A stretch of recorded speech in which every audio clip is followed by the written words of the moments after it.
The first thing we're gonna do is measure the width, and that is 6¼ inches. Then we're gonna go length. The length of this grooves box is about 8½. And finally, we're gonna measure the height or depth of the box, which is the bottom, and that is exactly, give or take 2½ inches. We're not gonna be terribly precise with this today.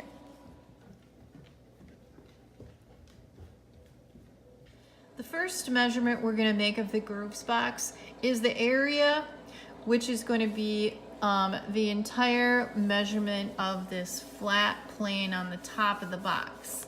So to do that, to get the area, we're going to multiply width times length. We know that the width is 6.25, and I measured the length at 8.50, and that gives us a total of 53 inches and 1/8.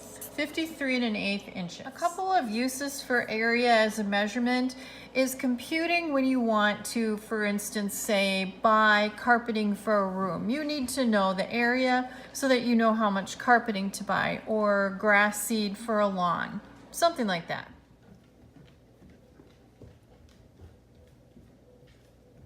Okay, the second measurement we're going to take is perimeter, and that is a measure of all the outside edges, all of them together.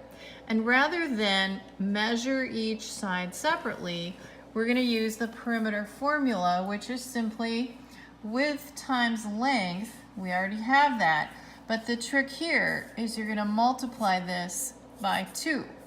So if we know this is 53 1/8, we're just going to multiply that by 2 and get our total, which is 106 inches and 1/4.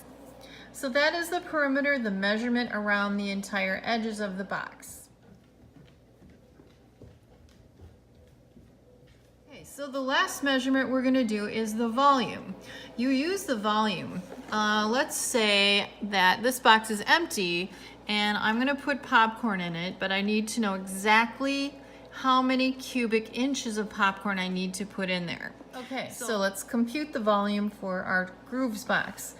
We have the length of 6.25 times the width of 8.50 times the height of 2.50, and that is going to equal 132.81 square inches.